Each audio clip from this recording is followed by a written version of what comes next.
My friends are literally locking down with their longtime partners, and I'm like, I am starting a podcast and I'm getting my tits done. I am fucking unhinged. Now, I feel like if you want a lovely, wholesome girl, do not send her to an all-girls Catholic school because we all come out a little bit cracked. I took a one-way flight to Ibiza 7 weeks after that breakup, and goddamn, I found myself. We got no idea where we're going, but we're having a damn good time getting there. Ladies, it's solo season. Hello and welcome to Solo Season, the podcast on love, life, and relationships, whether you're single, taken, or it's very fucking complicated. This podcast is for you because solo season is not a relationship status, it's a mindset. And at the end of the day, the greatest relationship you can ever have is with yourself. I'm Bella Clinton, and I am so excited to be taking you along for the ride. Welcome to my solo season. I have wanted to do a podcast for so long. I have been on so many friends' podcasts, so it felt like a natural progression that I finally got my own up and running. And I have so many fun guests coming on and so many amazing, crazy stories to tell you guys. Not just about dating and being single, but there will be a hell of a lot of that. Because if you guys know me, you know I document quite a lot of my dating escapades on TikTok. And I feel like this is kind of where this podcast has come from as well. I started documenting my dates on TikTok after my ex and I broke up about 2.5, almost 3 years ago. And it was a way that I was kind of dealing and coping with a breakup and launching myself back into dating life, which I had never done. I had been single for 3 months in my entire 20s. So I spent 10 years in relationships. So at 31, when my ex and I broke up, I literally had no clue what I was doing. I had never been single. I had never really dated because you don't really date when you're 19. Like you just kind of like make out at the pub and you're like, you're my boyfriend now. So it was insane being single at 31. And it was also very different to what my friends were doing at the time and still what my friends are doing. Locking down with their longtime partners. If they're not engaged, they're married. They've probably got 1, 2, some of them even have 3 kids. And of course, I'm over here and I'm like, I'm starting a podcast and I'm getting my tits done because I don't have a boyfriend or kids. And I just was like, you know what? I'm going to do some crazy shit. So here we are. And I'm excited for you guys to come along for the journey. But let's back it up and give you guys a little rundown on how I got to where I am and who I am as a person. If you don't follow me on social media, you don't realize I am fucking unhinged. Unhinged at the best of times and a total handful. And I blame all of that on my dear beloved parents because I swear to God, if they weren't so damn strict when I was growing up, I would probably have a husband and 3 kids by now. But I grew up in a family with 5 kids. We had a very free range, crazy childhood. We were just beach babies, barefoot. I was such a tomboy growing up.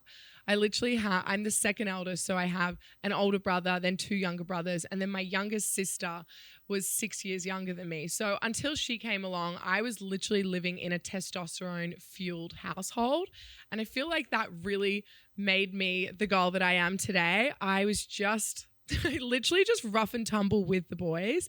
So I grew up not really being interested in boys at all. I thought they were smelly. I thought they were just like, I used to fight the boys. Like I used to know how to like punch them back, hit them where it hurt. Like I wasn't interested in boys at all. And then I went to high school and I still wasn't interested in boys. And it definitely didn't help that my parents were so strict and sent me to an all-girls Catholic school. Now, I feel like if you want a lovely, wholesome girl, do not send her to an all-girls Catholic school because we all come out a little bit cracked. There is something about Catholic girls that end up turning out to be the craziest bitches. We are so much fun, but I tell you what, we are nuts. So high school me was just sporty, academic. I think I'd played every sport. I was into cross country, athletics, tennis, hockey. I really thrived in sports. Meanwhile, all my friends were kind of not really in the same domain. They were kind of more interested in boys, going to parties, and I guess going down that kind of normal high school route. I remember going to my first boy-girl party when I was in year 9 and kissing a boy, and it was like the most scandal thing ever, and everyone talked about it the next day. Everyone knew who everyone was. We all were talking about who we kissed, and I just remember thinking, this is insane. I never had boyfriends at school, basically. Like, my parents didn't let me have sleepovers. I never even went to schoolies, which is such a big thing in Australia. So, of course, I didn't have a boyfriend, and I didn't really have that much experience with guys until I left school and the clutches of my crazy strict parents. God love you, but you guys created the fucking monster. So when I was 18, I went to college, and I guess that's where my eyes were open to the world of boys, basically, and partying. There was alcohol, there was hot men, and I was like, oh my God, this is insane. There was no parents. College was how you would imagine it to be, straight out of the movies, very American. And we didn't call it a sorority, but I went to an all-girls college. So again, I went from an all-girls Catholic school to an all-girls college. Can you see where the chaos started? There's nothing healthy about putting insane girls all together and like leaving them in a house to like live together. It is just chaos. And I was so not used to those dynamics, but I had the best time. So went to college, lived my best life. I actually got kicked out of college in the second year, but we'll touch on that another time because that was a whole thing. And when I got kicked out of college, I moved back home and I met my first boyfriend. So he was my first love. And I was with that guy for almost 6 years, 5.5 years. And it was a great relationship. It was the first love. So you're just starry-eyed and you're like, oh my God, I'm going to be with you forever. But I mean, after quite a few years passed and I realized pretty quickly I was definitely not going to be with him forever. But I stayed in that relationship and I found it really hard to get out of that relationship. And so much so that I literally booked a one-way flight to Amsterdam in 2016 because I could not break up with the guy because I did not want to hurt his feelings, but I also needed to get out. So I told him I was going on a holiday with my sister. So my sister and I meet up in Amsterdam and I was like, yeah, babe, I'll be back in a couple of weeks. But little did he know, I just wanted to go there and never come back and also like never see him again or deal with any of my problems. So my sister and I went on holidays. We had the best time. I think that was the first and last time we've ever been in Europe together. So that was one for the ages.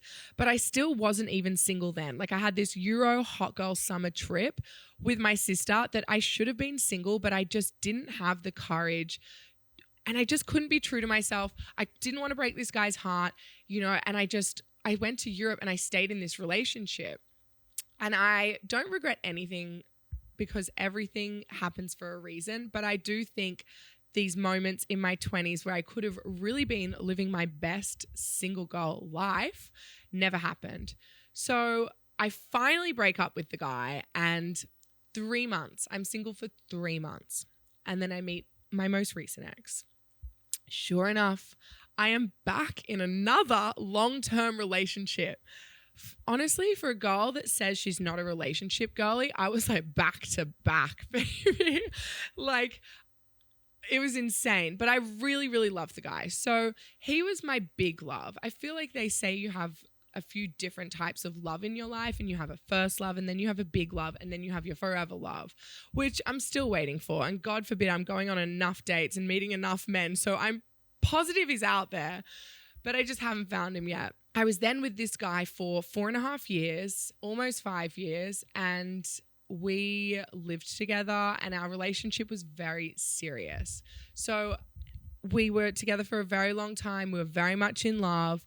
But there was always a niggling in the back of my head. And I guess deep, deep down, I always had this unsettled feeling that if we were to settle down and get married, I wasn't going to be happy. And I could feel that. And that, little voice in your head that maybe it wasn't quite right and maybe you're not going to be totally happy got louder. So much so that eventually when we started talking about marriage and I guess taking our relationship to the next level, I completely freaked out and was like, that's definitely not what I want. I just don't want to get married. I can't think of anything worse than a wedding. Honestly, way to break a man's heart and ruin his ego. Like, baby, do you want to get married? Like, no, I couldn't think of anything worse than a wedding. Like, who says that? Oh my God. Anyway, a year to the day, I basically said that we broke up. And we broke up not because of a lack of love. And I think that was the hardest thing for me to kind of wrap my head around.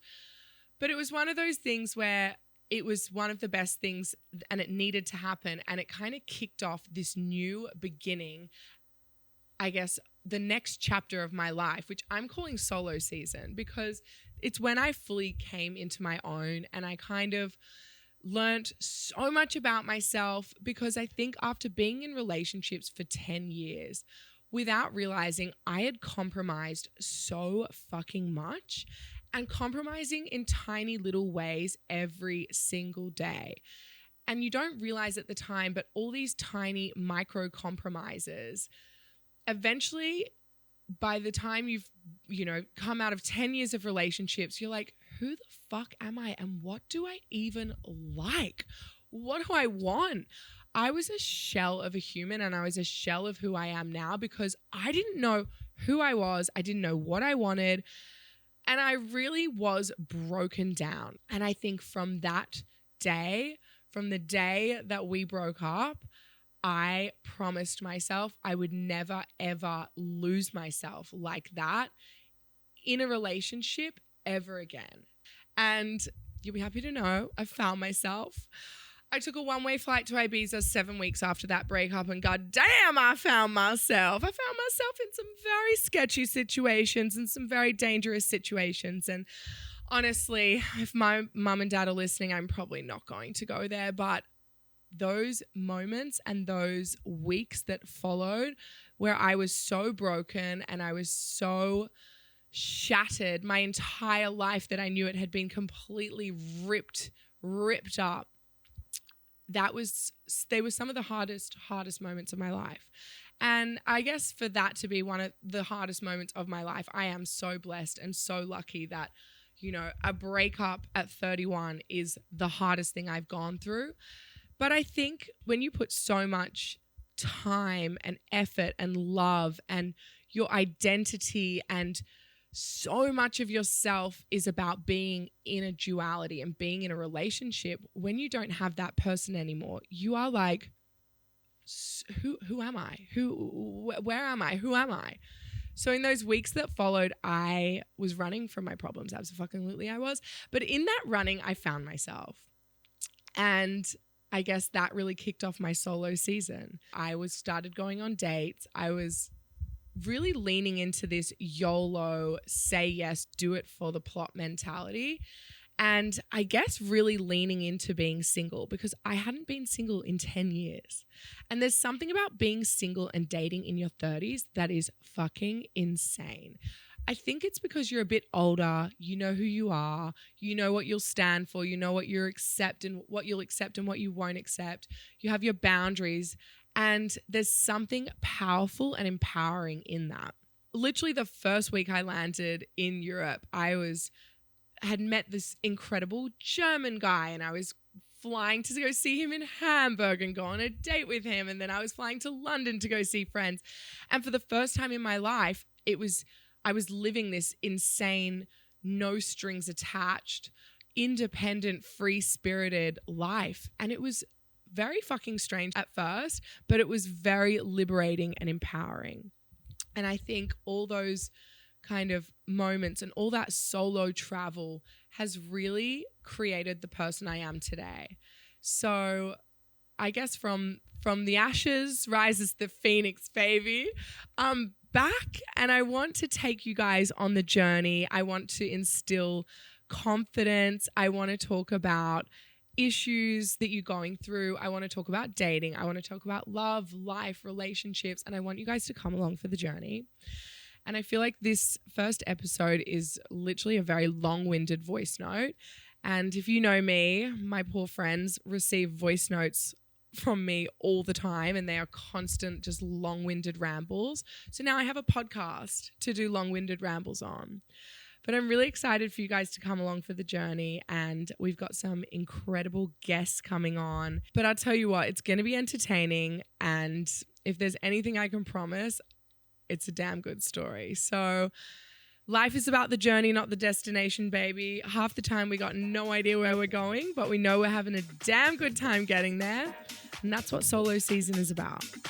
So welcome to episode 1, and I'll see you in episode 2. Solo season, let's do it.